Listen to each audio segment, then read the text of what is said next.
Presenting the transcription feature, Superman.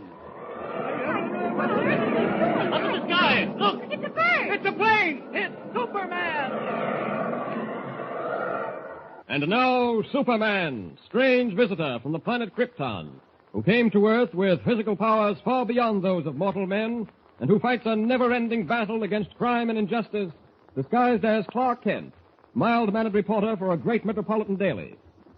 As our story opens today, Kent and his editor, Perry White, are on their way to the Chinese section of the city in response to an urgent summons from Dr. Chi Wan, learned scholar and collector of Oriental art.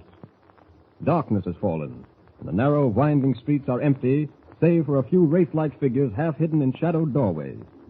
Here and there, a dim light burns in a store window piled high with bits of jade, lacquered boxes, and all manner of strange curios from a land beyond the seas. The unearthly silence is broken only by the purr of a motor car. Listen. Isn't it a little strange that Dr. Wan didn't tell you why he wanted to see you, Mr. White? Not if you know Orientals, Kent. They don't say much over the telephone. It's an instrument of the devil, and they don't trust it. Oh, but surely Dr. Wan doesn't feel that way. Wasn't he educated here in the United States? Yes, but the Chinese have certain inborn superstitions that even education won't eradicate. Once an Oriental, always an Oriental. Here, take it easy. I think that's the house over there. Number 44. Pull up to the curb. Okay. Well? Let's get out. You better lock the car. Okay. There. Now, come on. Siwan owns this jewelry store and lives above it. Yeah, but this store looks closed to me. He said to come up to his apartment. Oh. I guess we go through this hallway. Yeah. Boy, it sure is dark in here. Well, light a match, Kent, so we can find the stairway. All right. Oh, there it is. I'll lead the way. I don't know what's on Juan's mind, but it better be mighty important, or I'll wring his neck for dragging me down here at this hour of the night. Uh-oh. The match went out. Hold on, I'll light another. Kent, look out! What happened? Someone threw a knife at us. I saw him when you lit that match. What? Crouched down there in the hallway. What, is he still there? No, he ran outside. And in the maze of narrow streets out there, you'd never find him. Oh. Now, where's the knife? Wait a minute. Here, stuck in one of the steps. You're a lucky boy, Kent. Missed your back by a fraction of an inch. Oh, let's see. Here, wrap a handkerchief around the handle and pull it out. Okay. Maybe Chi Wan can explain this attempt at murder. Come on.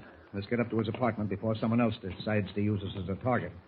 I should have known we'd run into something screwy down in this neck of the woods.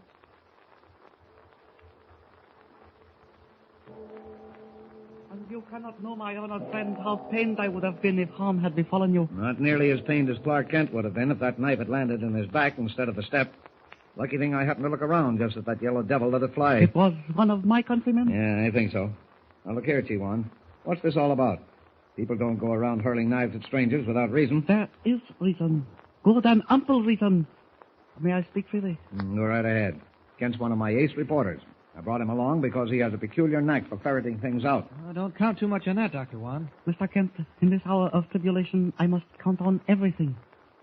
As you are no doubt aware, I am an importer of Chinese art treasures. So Mr. White told me. Through my hands have passed priceless vases of the Ming Dynasty, hand-wrought silver that once adorned the throne of the Emperor Lao Tan, chests of inlaid teak wood, the beauty of which is beyond description. Yes, we know all that, Chi Wan. Now, come on, get to the point. Patience, my honored friend, patience. My father once told me, it is only a fool who hurries to the grave. Nobody's asking you to hurry to your grave. Unfortunately, the grave is my destination. What? What's that? Yes. They are closing in on me like dark shadows of night.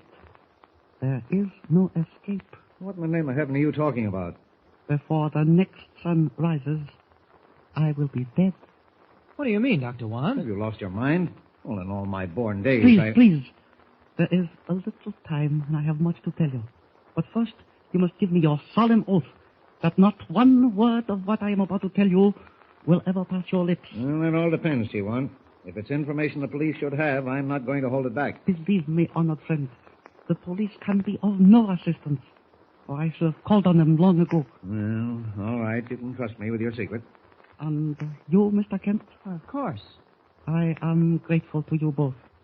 Now, if you will bear with me, I shall try to tell you why I have asked your assistance. Forgive me if I speak softly. It is said that sometimes even the walls have ears.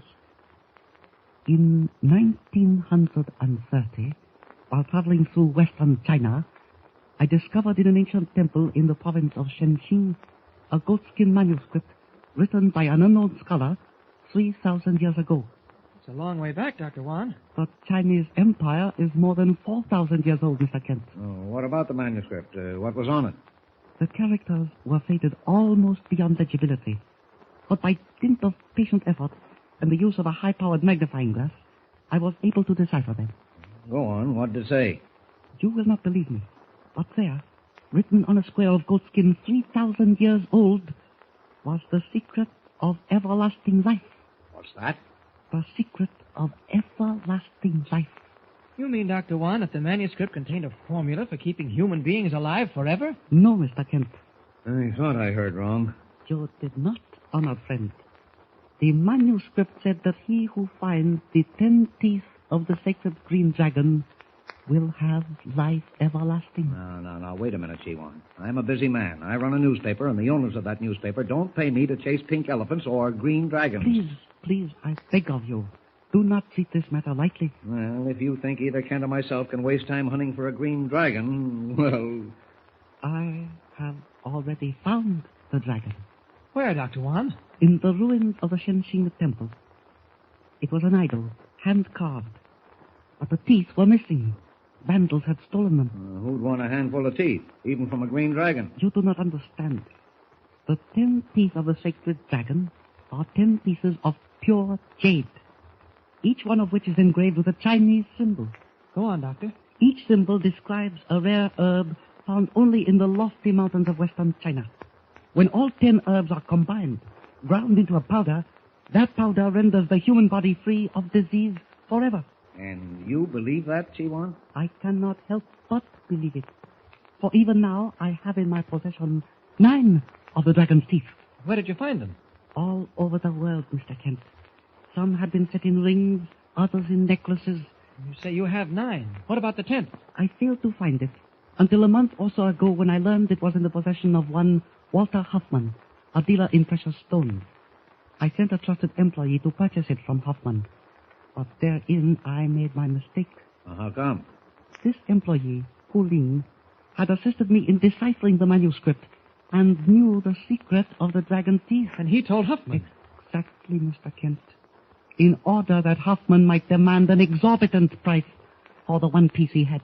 Oh, I'm surprised Huffman didn't offer to buy the 9 pieces of jade you have after hearing the story. He knew that was impossible. And so he has been trying to get them in another way. That is why my life is in danger. That is why I have asked you two to help me. They are watching this house night and day. If I attempted to leave, I would never reach the street alive. With you two, it is different. Oh, yeah? What about that knife Kent almost got in the back? A mistake, I am certain. Huffman would not risk killing a white man. But, of course, if you are afraid... We're not afraid, Dr. Wan. What do you want us to do? I want you to take the box containing the 9 pieces of jade. Yes? If anything happens to me, deliver the box to Professor Henry Wells, head of the Oriental Department at the National Museum, and tell him what I have told you. All right. And another thing, you must promise me that if ever the dragon's teeth reveal the secret, that it will be given to the world without cost. Kent, do you think it's safe for us to carry that stuff out of here? What if some of Huffman's hired killers pounce on us? We'll keep an eye out now that we know the setup. You know, T1, it'd be much simpler to just call the cops. No, there would be questions to answer, stories in the newspapers. It is best that only a few be aware of the dragon's teeth, lest all of humanity be made to pay dearly for a secret that belongs not to one man, but to the world. All right, we'll take a chance. Where's the box? I shall get it. But first, you must join me at tea. Only this morning I received a special shipment of a delicate, aromatic blend. You will like it, I'm sure. Oh, what's that? My servant with the tea. Excuse me.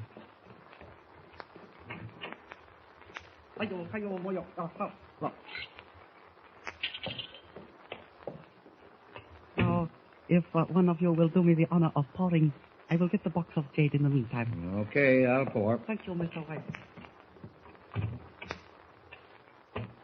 Well, Kent, what do you make of it? I don't know, Mr. White. It's puzzling. Certainly you don't believe that nonsense about the 10 herbs, grinding them into a powder and getting something that'll cure all disease. Oh, Dr. Wan didn't say it would cure disease. He said it would keep humans from getting disease. Whatever he said, it's voodoo stuff, and it doesn't make sense to me. We'll take the box of jade and deliver it to Professor Wells at the National Museum. But as far as believing they have any special value, those dragon's teeth, well, I don't go for that kind of witchcraft. Well, that's what people said when the Chinese discovered gunpowder, Mr. White. They called it witchcraft. I know, but say, don't tell me you've fallen for Chi Wan's story. Here, have some tea. Oh, thanks. I don't drink it. No, I haven't fallen for anything, but it might be possible. After all, doctors have discovered medicines that keep people from contracting various diseases. We'll see. This tea is good. Leave it to the Chinese to dish up a good cup of tea. Try some, Kent. No, thanks. You don't know what you're missing. Nothing like a good cup of tea. Kent! What's the matter, Mr. White? My throat. It's tightening up. Mr. White! That tea! Poison! Was the tea poisoned? And if so, by whose hand? Can it be that Dr. Chi Wan is playing another part in this strange Oriental drama? Don't forget to tune in next time and follow the weird story of the dragon's teeth with Superman. Tune in the next thrilling installment of the transcription feature, Superman.